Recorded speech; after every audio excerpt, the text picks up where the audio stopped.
ভুল একটি ঘটনা সমাজে প্রচলিত আছে। অনেক ওলামায়ে কেরাম বলে থাকেন, কেউ রাগ করবেন না, যে প্রিয় নবী সাল্লাল্লাহু আলাইহি সাল্লাম একজন বিখ্যাত সাহাবী আছেন, যিনি হযরত জাবের রাদিয়াল্লাহু তাআলা আনহু।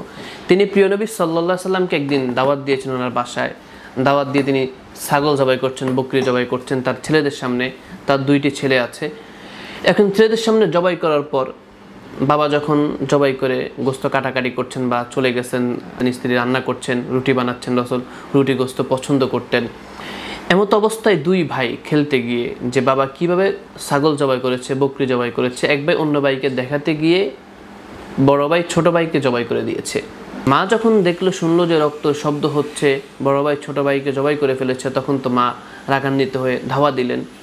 তখন বড় ভাই দৌড় দিতে গিয়ে এক পাথরে ফিসলে অন্য পাথরের উপরে পড়ে মাথা ফেটে মারা গেছেন। রাসূল দাওয়াত গ্রহণ করে বাসায় আসলেন। তখন হযরত জিবরাইল আলাইহিস সালাম চলে আসলেন।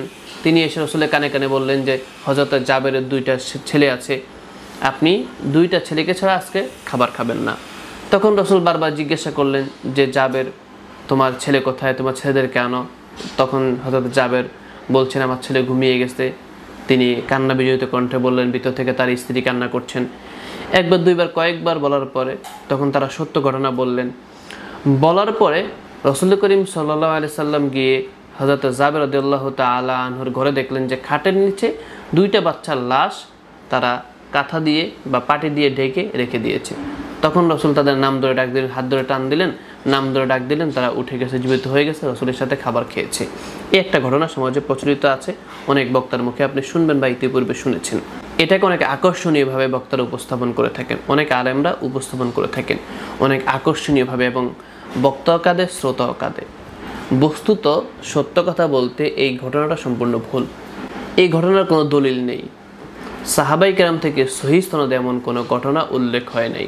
আমাদের রাসূলের অনেক মুআজিজা আছে, রাসূলের অনেক মুআজিজা আছে, এতে কোনো সন্দেহ নেই। 4000 মুআজিজা রাসূলের বিদ্যমান আছে। এত মুআজিজা থাকতে কোরআন দিয়ে এত মুআজিজা প্রমাণ আছে রাসূলের, মিথ্যা একটি ভুল ঘটনা সমাজে প্রচলিত হয়ে আছে, অবশ্যই বিশেষ সতর্ক থাকবেন। অনেক মুআজিজা, অনেক ঘটনা রাসূলের আছে, সেগুলো দ্বারা রাসূল শ্রেষ্ঠ। আর মুআজিজা থাকলেও রাসূল শ্রেষ্ঠ, মুআজিজা না থাকলে আমাদের নবী আখিরি নবী শ্রেষ্ঠ, এতে কোনো সন্দেহ নেই। আমরা সেই বিশ্বাস লালন করি এবং রাসূলকে ভালোবাসি।